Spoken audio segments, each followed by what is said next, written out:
الحمدللہ رب العالمین والصلاة والسلام علی اشرف الانبیاء والمرسلین اما بعد۔ ناظرین اکرام، سیرت نبوی صلی اللہ علیہ وسلم کا سلسلہ جاری و ساری تھا، لیکن اس میں ایک تعطل آ گیا تھا اور ایک طویل وقفے کے بعد ہم آپ سے اس سلسلے میں مخاطب ہیں۔ ہم بات کر رہے تھے نبی کریم علیہ السلام پر وحی کی، اور جب نبی کریم علیہ السلام پر باقاعدہ وحی کا آغاز ہو گیا تو اللہ تعالیٰ نے یہ آیات نازل فرمائیں۔ یا ایھا المدثر قم فانذر، اے چادر پوش اٹھ اور ڈرا۔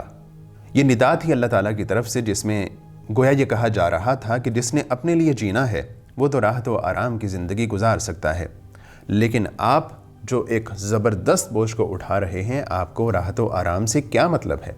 آپ کو سکون سے کیا سروکار ہے؟ آپ کو گرم بستر سے کیا مطلب ہے؟ آپ اٹھ جائیے اس کار عظیم کے لیے جو آپ کا منتظر ہے، اس بار گراں کے لیے جس کی خاطر آپ کو مبعوث کیا گیا ہے۔ اس جہد و مشقت اور تکان کے لیے اپنے آپ کو تیار کر لیجئے اور اب نیند کو اور آرام کو ترج دیجئے۔ یہ ایک آواز تھی، یہ ایک ندا تھی جس نے نبی کریم علیہ السلام کو گرم بستر، نرم آغوش سے نکال کر تند و تیز طوفانوں کے سامنے لا کھڑا کیا، اور اس طرح نبی کریم علیہ السلام نے باقاعدہ تبلیغ کا آغاز کر دیا۔ یہ بالکل ایک فطری بات تھی کہ نبی کریم علیہ السلام سب سے پہلے ان لوگوں کو دعوت دیتے جو آپ کے قریبی دوست تھے، جو آپ کے رشتہ دار تھے اور اپنے قریبی رفقا تھے۔ تو اللہ کے رسول علیہ السلام نے ایسا ہی کیا۔ وہ لوگ جو سب سے پہلے اسلام لائے ان کو سابقین اولین کے نام سے یاد کیا جاتا ہے۔ اللہ کے نبی علیہ السلام کی زوجہ محترمہ حضرت خدیجہ رضی اللہ عنہا، اللہ کے نبی علیہ السلام کے قریبی دوست حضرت ابو بکر صدیق رضی اللہ عنہ، نبی کریم علیہ السلام کے چچا کے بیٹے حضرت علی رضی اللہ عنہ، اللہ کے نبی علیہ السلام کے خادم حضرت زید بن حارثہ رضی اللہ عنہ، یہ ایسے لوگ تھے جو کہ پہلے ہی دن اسلام قبول کرنے والوں میں شامل تھے، اور یہ ان لوگوں میں شامل ہیں جن کو سابقین اولین کہا جاتا ہے۔ 3 سال تک خفیہ تبلیغ کا یہ سلسلہ یوں ہی جاری و ساری رہا اور چھوٹا سا قافلہ بڑھتا چلا گیا۔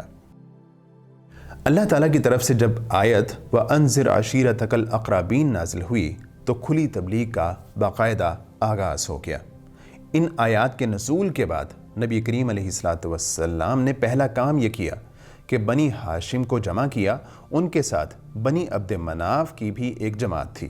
کل 45 آدمی تھے، لیکن ابو لہب نے بات لپک لی اور بولا، دیکھو یہ تمہارے چچا اور چچیرے بھائی ہیں، بات کرو لیکن نادانی کو چھوڑ دو، اور یہ سمجھ لو کہ تمہارا خاندان سارے عرب کے ساتھ مقابلے کتاب نہیں رکھتا۔ اس پر نبی کریم علیہ السلام نے خاموشی اختیار کر لی اور اس مجلس میں مزید گفتگو نہیں کی۔ دوبارہ نبی کریم علیہ السلام نے ان کو جمع کیا تو خدا کی وحدانیت کی دعوت دی۔ ابو طالب نے آپ کو اپنی حمایت کا یقین دلایا، لیکن ساتھ ہی وہ کہنے لگے کہ میری طبیعت عبد المطلب کا دین چھوڑنے پر راضی نہیں ہے۔ جب نبی کریم علیہ السلام نے پوری طرح اطمینان کر لیا کہ اللہ تعالیٰ کے دین کی تبلیغ کے دوران ابو طالب ان کی حمایت کریں گے، تو ایک روز آپ علیہ السلام نے کوہ صفا پر چڑھ کر آواز لگائی، یا صباح، ہائے صبح۔ یہ سن کر قریش کے قبائل آپ علیہ السلام کے پاس جمع ہو گئے، اور آپ علیہ السلام نے انہیں خدا کی توحید، اپنی رسالت اور یوم آخرت پر ایمان لانے کی دعوت دی۔ بطون قریش کو آواز لگائی، اے بنی فہر، اے بنی عدی، یہاں تک کہ سب کے سب اکٹھا ہو گئے۔ حتیٰ کہ اگر کوئی آدمی خود نہیں آ سکتا تھا تو اس نے اپنا قاصد بھیج دیا کہ دیکھے کہ معاملہ کیا ہے۔ غرض قریش آ گئے، ابو لہب بھی آ گیا۔ اس کے بعد آپ صلی اللہ علیہ وسلم نے فرمایا، تم لوگ یہ بتاؤ، اگر میں یہ خبر دوں کہ ادھر وادی میں شاہ سواروں کی ایک جماعت ہے جو تم پر چھاپا مارنا چاہتی ہے، تو کیا تم مجھے سچا مانو گے؟ لوگوں نے کہا، ہاں، ہم نے آپ پر سچ ہی کا تجربہ کیا ہے۔ آپ صلی اللہ علیہ وسلم نے فرمایا، اچھا، تو میں تمہیں ایک سخت عذاب سے پہلے خبردار کرنے کے لیے بھیجا گیا ہوں۔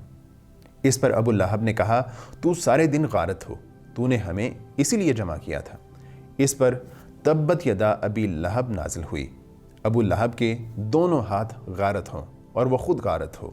مکہ ایک ایسی آواز سن کر جس میں مشرکین اور بت پرستوں کو گمراہ کہا گیا تھا احساس غضب سے پھٹ پڑا اور شدید غم و غصے سے پیچ و تاب کھانے لگا، گویا بجلی کا کڑکا تھا جس نے پرسکون فضا کو ہلا کر رکھ دیا تھا۔ اس لیے قریش اس اچانک پھٹ پڑنے والے انقلاب کی جڑ کاٹنے کے لیے اٹھ کھڑے ہوئے کہ اس سے صدیوں سے چلے آ رہے رسم و رواج کا صفایا ہوا چاہتا تھا۔